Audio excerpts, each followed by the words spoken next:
Welcome to the voices of transparency and excellence. We're not pivoting, the world is spinning like a top. Let's stop, figure things out, get some answers. Come with us on this ride. Warm regards, Rick and Judi. Welcome to our podcast series where we address crucial topics impacting our campus and country. I'm Judi Brown Clarke, and I am here with my co-host. And I'm Rick Gatteau. Hi, Judi. Nice to be with you. And today we're delving into the significant impacts that social media has on our society, our mental health and well-being. And joining us today is Musa al-Gharbi, a sociologist in the School of Communication and Journalism here at Stony Brook, whom David Brooks from the New York Times described as a rising intellectual star. Musa is the recent author of We Have Never Been Woke, The Cultural Contradictions of a New Elite. So Musa, I'm going to start with your first question, and I'm hoping that during this time we can really kind of wrap our head around using your expertise to kind of understand social media both as a tool but also as a platform for social change. So I'm going to start off with kind of around the influences of social media and self-esteem. So in what ways do you see social media platforms contributing to self-esteem issues? And what can we do to mitigate negative effects on their self-image? Yeah, so there's kind of an interesting set of divides in some respects. One of the ways, one of the positive effects, some of the positive effects that social media can have, for instance, is they can have help people connect with other people that are part of their communities. They can identify role models and other kind of aspirational peers. They can help people communicate. But some of the downsides, as you said, do relate to self-esteem. One of the ways in which social media can create self-esteem issues is, a lot of if you're in a context where all of your peers seem to be having these rich, full, fantastic lives because they take these kinds of highly curated images where they seem to be doing all of this fun stuff. And so like what you don't see on social media, for instance, is all the tedious things that people do.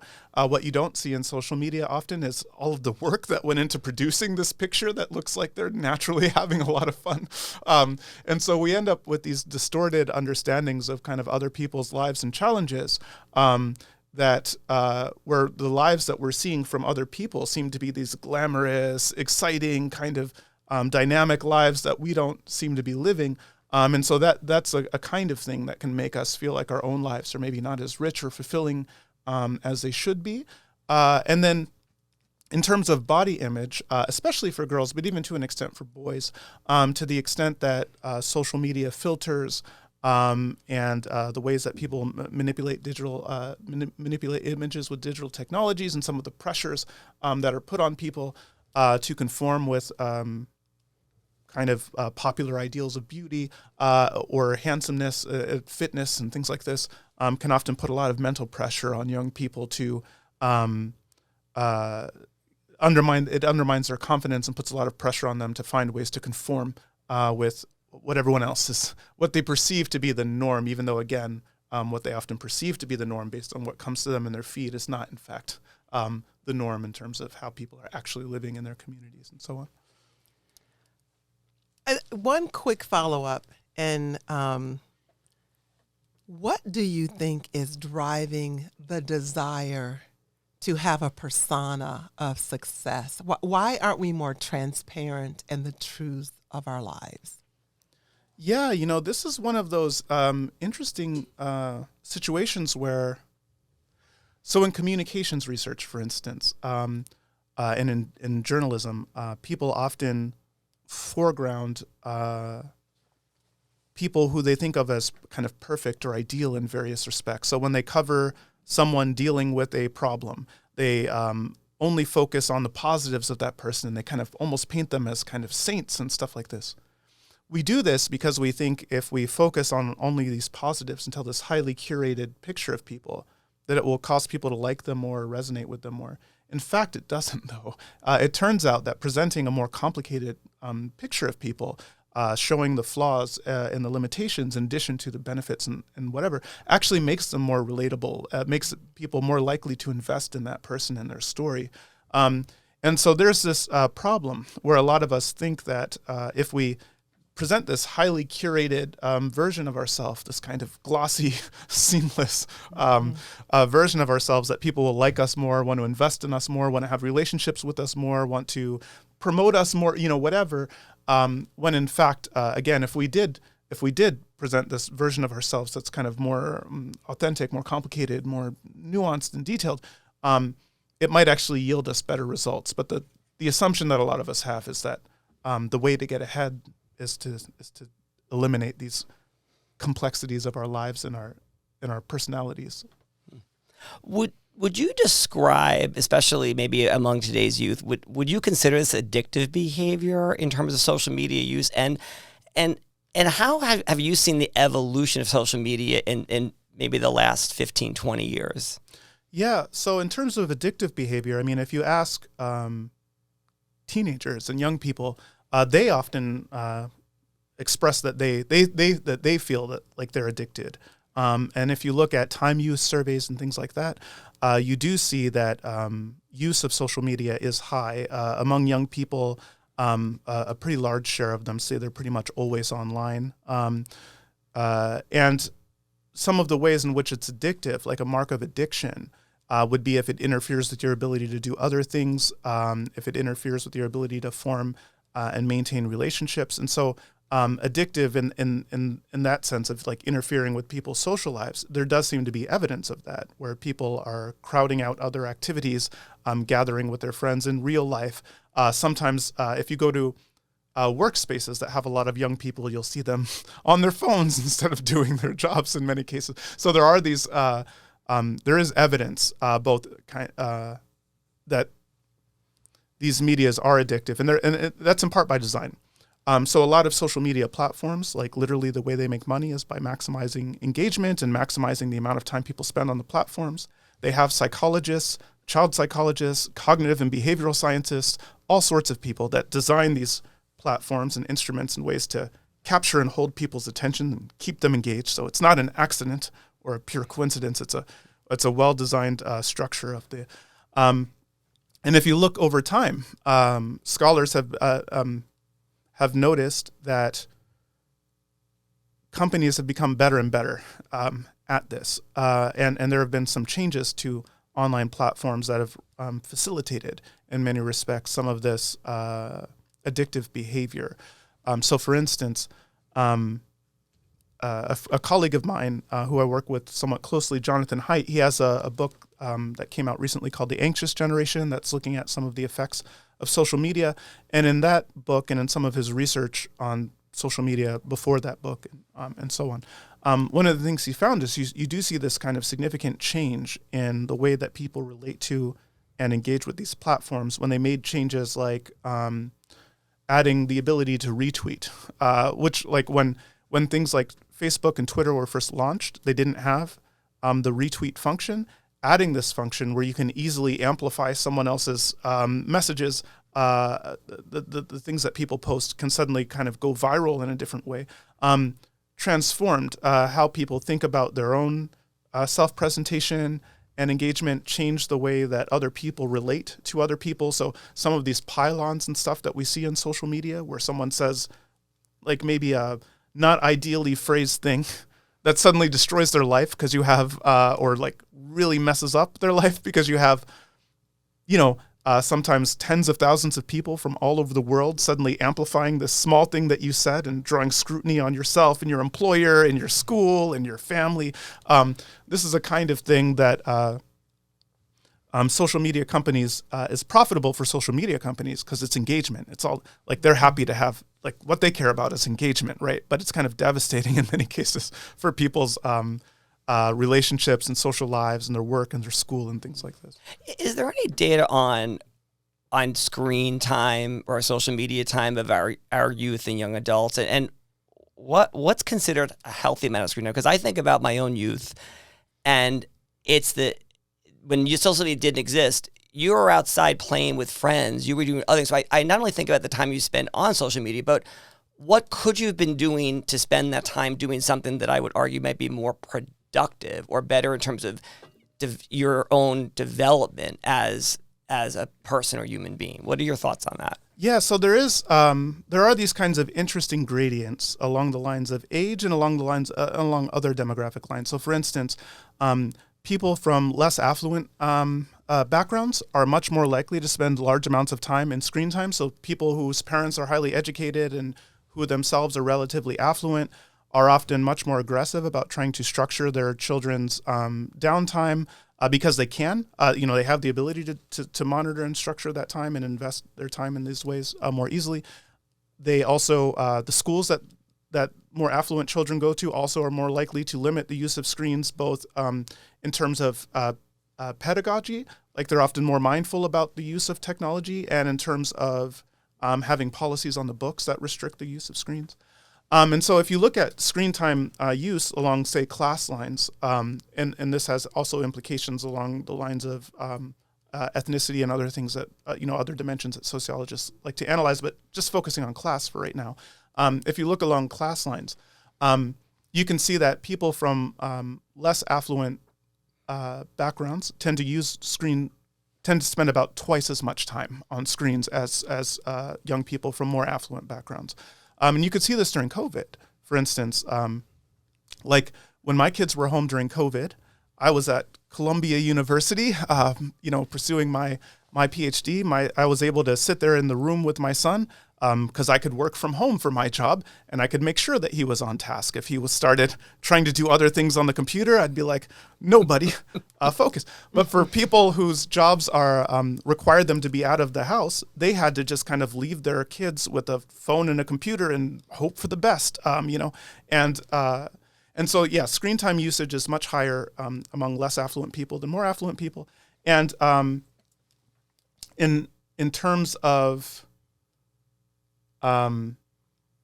harms from social media and from addiction, one of the things that's also interesting, though, is that there are these differences across age. Young people use screens a lot more than older people.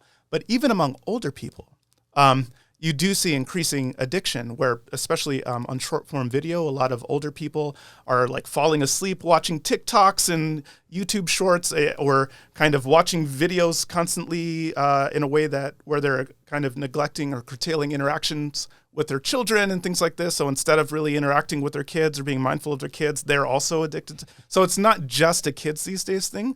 It's more pronounced among younger people, in part because for younger people, they didn't know a world without these things, right? Whereas for, and last thing I'll say, when you look on time use, this question of what could we be doing instead, there was a great report in The Atlantic by Derek Thompson on this point about one of the things that we've seen. So there's this kind of perception. If you look at adults and young people, they tend to be spending less time socializing, hanging out in person, doing things in person. For young people, there's some trade-offs for this.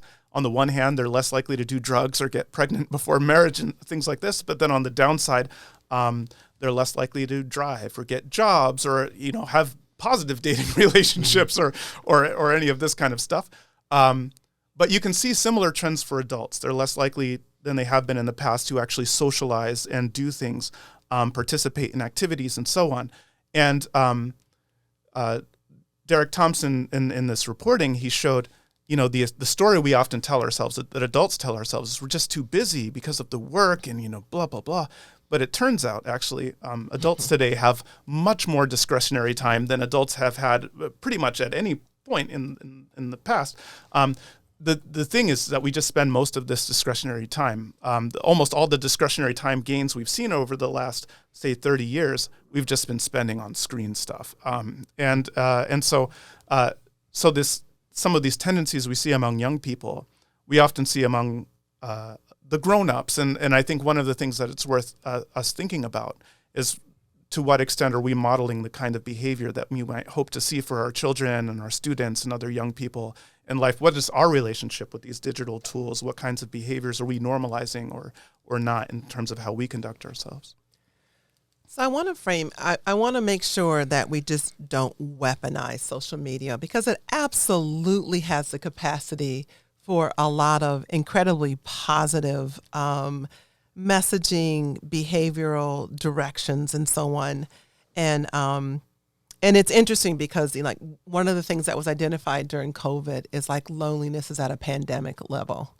And I think some of this, if you have a little bit of asocial behavior and you're lonely, that this is like the ideal gap filler for either creating these social connections with other people that have like-minded interest, or just an opportunity to say I'm a learner because I'm constantly getting information, whether it's an echo chamber or broader information.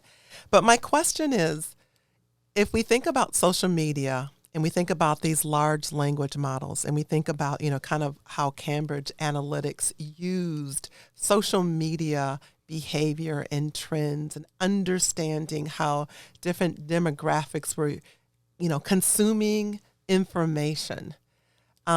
We have the ability to direct behavior in a positive way or in a negative way where it can be weaponized. So in your opinion, how do we use this incredible social media influence in a way that it is productive in giving people an information and redirecting them to things that are that don't undermine their personal success, but actually enhance their personal success?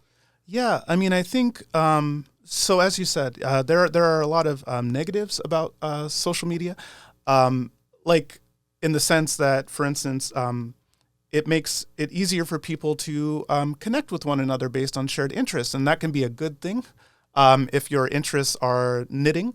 That can be a bad thing if your interests are terrorism or white supremacy. So like there's this kind of in a way that it might have been harder for people with extreme views to meet each other and coordinate. Now it's easier, but it's also easier for, people who are gender or sexual minorities who might be stigmatized in their own communities or not have other people that they can connect with to connect with one another and find a kind of shared purpose and shared identity and a sense of camaraderie. It's easier for people who want to advocate for particular causes, saving the whales, trying to pass legislation to advance universal basic income, or whatever kind of political cause you're interested in. It's easier to identify other people who might share the same thing and kind of coordinate with them and mobilize. One risk is that sometimes we focus too much on mobilizing in online spaces that we forget that at the end of the day, part of the point of organizing online is to make changes like in the world. Yeah. And so sometimes we can over-focus on things like how many clicks we got, how much money we raised, how much attention we got in the news or something, and less on like, well, did the law that we wanted to pass actually get passed, or did the people we want to help actually get helped in a tangible way? But there's definitely a lot of ways in which online platforms can really facilitate those goals, as long as we keep those goals in mind and don't get kind of lost in some of the online metrics.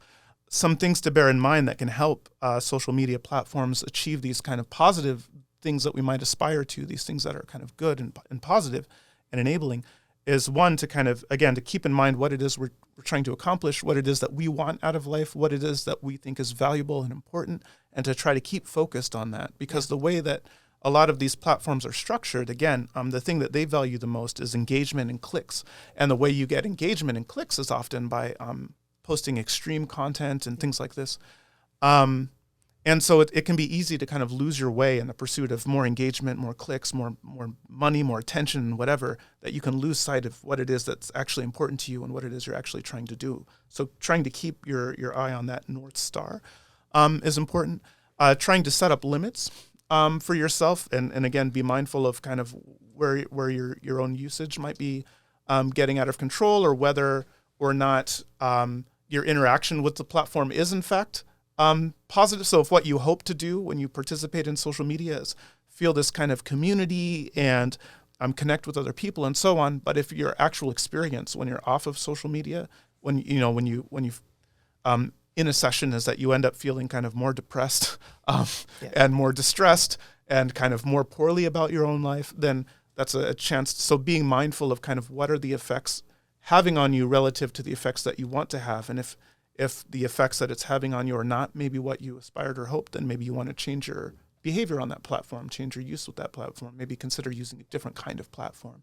And so kind of being more aware in that way can be helpful. And then last thing I'll say is I think it's important for users at all times to really be mindful of the fact that these are in fact mediated spaces that they don't control, that are owned by other entities that have their own objectives. So TikTok, for instance, is a private company that's also run by the Chinese Communist Party, and they have geostrategic decisions they make about what they advance and what they don't, what they suppress, and so on. But the same thing is true even of companies like Facebook and Twitter and so on. They're informed in part by like Twitter right now is significantly influenced by the decisions and priorities of its owner, Elon Musk, but even for publicly traded companies like Facebook, their primary interest is in maximizing, collecting as much data as possible, getting as much engagement and use as possible, and serving up ads on behalf of the people who are actually paying money to use the platform, which is not us, it's the advertisers.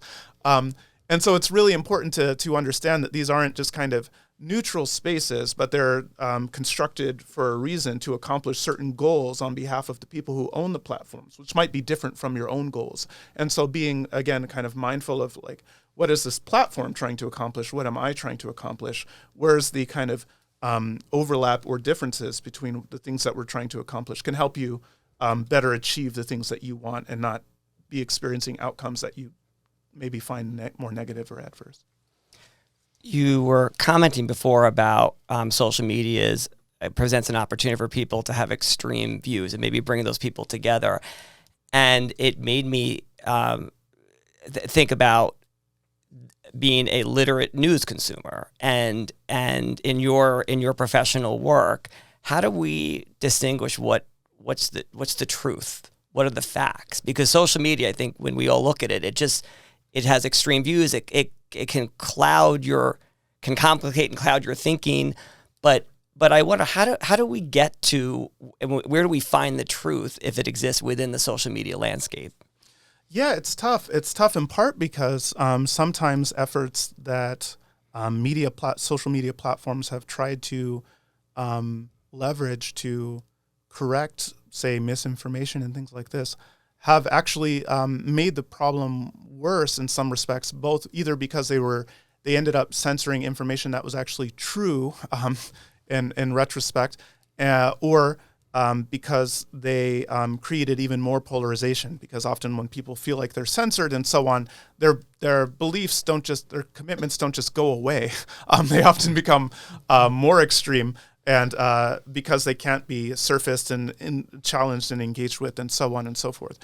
So the challenge of kind of curating the information space on social media is actually a pretty naughty challenge. So in the lead up to the 2020 election, for instance, a lot of social media companies censored information about Hunter Biden and the wild contents of his laptop on the branding it misinformation, but it turned out it wasn't misinformation. Now, how relevant or not it was for deciding who to vote for in 2020 is a different question, but that's a question that voters, should make, not necessarily Mark Zuckerberg, right? During COVID, there were, for a while, social media platforms suppressed arguments about whether or not COVID might have had origins in a lab leak, for instance, as compared to natural, transmission from wet markets and stuff like this. And now the kind of best contemporary information we have, well captured by Zeynep Tufekci in the New York Times. She had this great essay about this, was that the lab leak hypothesis, it turns out there's a pretty good chance that that's actually what happened. And so for a lot of people who were wanting to talk about this and share information about this and explore this idea, who found that information censored, that lowers their trust in the platform. It lowers their trust in a lot of the institutions. It kind of sometimes it leads to a kind of radicalization. So I think rather than focusing on censorship, which is what we often, when we think about misinformation, disinformation, we often focus on censorship as the lever. How can we just suppress this stuff? I think a more healthy and maybe a sustainable one that has less negative side effects would be to really focus on media literacy more. So equipping people with tools and training and resources to evaluate, well, what is a reliable source? On the basis of what would we understand information to be reliable? What's maybe context that's maybe missing from this essay that we should, or this argument that we should maybe look into more?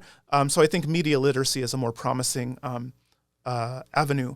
But this question about what counts as misinformation or disinformation in virtue of what, it's a really knotty problem that platforms are dealing with, that journalists are dealing with. It's a very difficult. Yeah.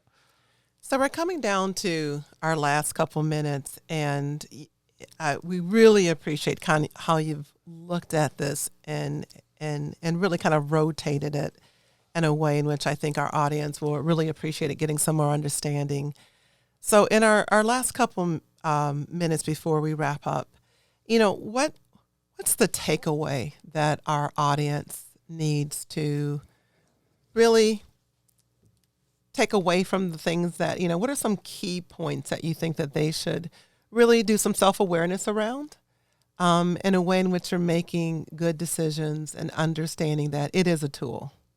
Yeah, well, I think one of the things that that's really important for especially students and aspiring journalists to be aware of is that a lot of our social media platforms, we think of them as these kind of personal things to display our personal thoughts and share our personal views. And maybe they are that in part, but they're not just that. So there's a lot of information, studies and that have come out that show that, for instance, employers do tend to look at people's social media profiles when making decisions about hiring. Schools look at social media profiles when making decisions about admissions in some cases.